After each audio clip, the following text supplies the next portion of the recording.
Okay. Hi, Miss Jess. So we'll be presenting about employee absence. My teammate Patricia would be presenting the first question. So today I'll be presenting to you about was the suspension fair. The suspension of Joan was fair because Joan received several verbal and written warnings concerning her unjustified absences over an ambiguous period of time, but did not resolve the matter. However, the suspension is further demonstrated to be fair at once more because Joan made no attempts or remedies to resolve her troublesome situation at that time. She did not look for substitute babysitters, inquire about available shifts, or speak to any of her co-workers. But not just that, Joan also did claim that it was not her fault that the babysitter had to cancel on her. However, to refute that claim, it is clear that Joan had the option to find a replacement babysitter or swap shifts with a co-worker at that specific time, which when combined with the other facts shows that the suspension was much more fair to Joan. Now I'll move to the next slide. So the next question is, did Sylvia act responsibly? Sylvia has demonstrated a proper justification by implementing a 15-day suspension against Joan. Sylvia has taken her responsibility as a supervisor extremely seriously by not allowing such an act in the company to go without any repercussion. Sylvia has demonstrated that she didn't want Joan to be in this predicament by reminding Joan that she has already over her allowed number of absences and by offering Joan advice on how to avoid the suspension. Sylvia had to act as the following corporate procedures and took the right action towards Joan. But also, Sylvia has also demonstrated her duty by stating that the absence of a babysitter is not a valid justification for being absent. Now I will pass the next slide to my team member. Thank you so much. Okay, so I'll be talking about the third question, which is should Joanne be fired? So Joanne shouldn't be fired as she should be given another chance after her 15-day suspension. She can change herself. And according to the Act of Utilitarianism, Joanne requesting out to care for her kid, despite on being on a warning, is acceptable as it brought her happiness for being a good mother and putting her child first.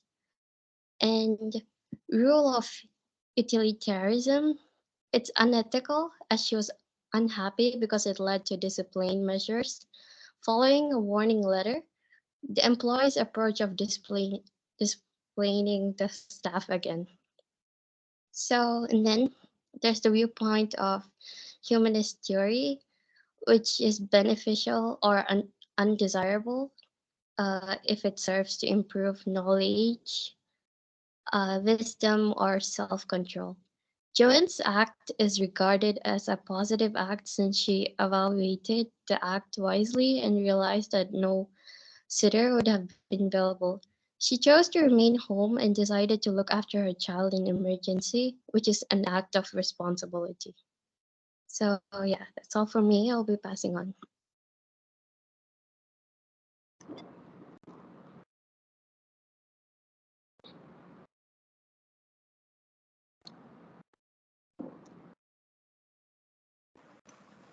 Next, I would like to present about should the babysitter be fired? No, the babysitter should not be fired. Joanne was suspended as a result of her own excessive non-attendance and disregard for the cautions.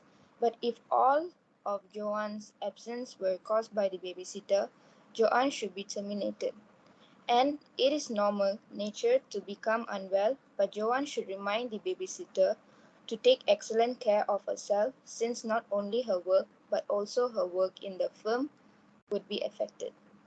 Next, according to utilitarian theory, both classical and real utilitarianism focus on the consequences or results. Utilitarianism emphasizes result only regardless of compliance to rules as long as the consequences of the action give happiness for everyone. Next, as stated in theory of justice, employers must also respect their rights for survival as an individual beings. Thank you.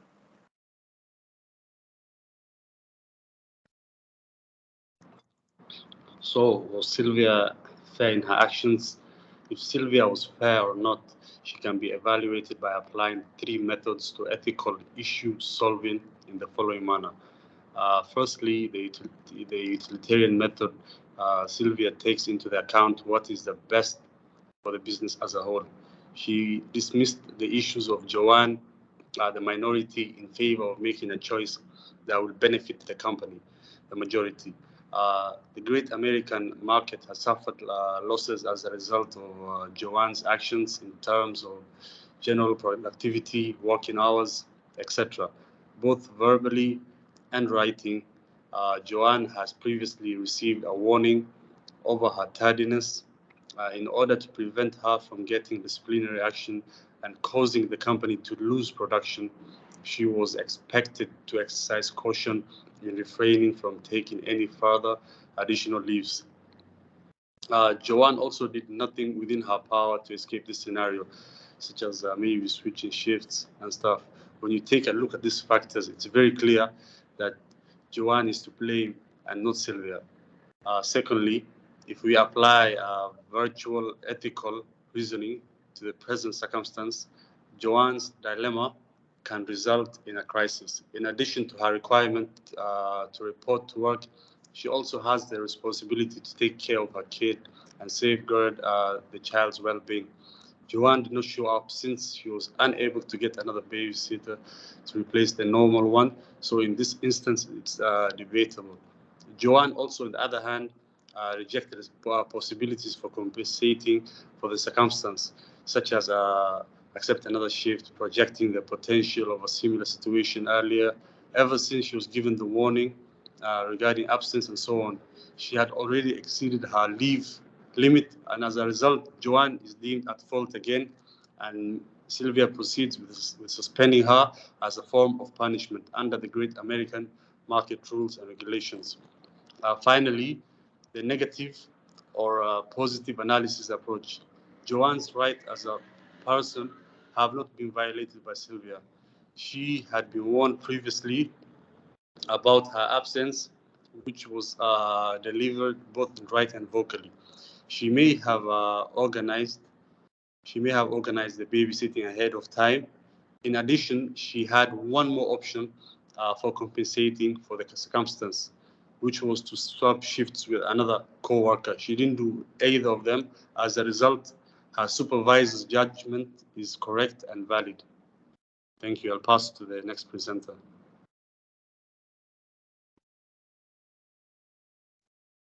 Today I'd like to present about, is there ever a solution for working mothers? The solution for a working mother is there a few kid care home and sitter to look over. One advantage of daycare is that it isn't uncommon for kids to experience emotional issues, separation anxiety, or loneliness. Children learn the way to settle disagreement when they are in a care of well-trained. Children have the chance to we get stimulation and receive affection, all of which to their personal development. So the working woman may have do their own job comfortably without having worry about welfare, education, and safety of their kids. Working mothers won't encounter any issue at workplace. And I like to pass to my group member.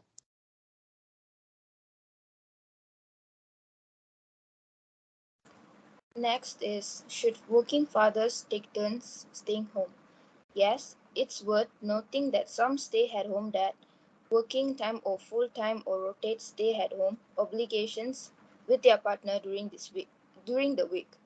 There are several compromises that could be made, and there is no one solution that will work for everyone when it comes to raising their children. Parents will have the best chance of making the acceptable alternative for your family if you make an informed decision and examine the advantages and drawbacks. According to Gilligan's Ethics of Care theory, caring after someone who requires a father's support and concern about their children. Next, as stated in Gilligan's Ethics of Care theory, a father should emphasize caring of those near to us as well as to their children too. Thank you.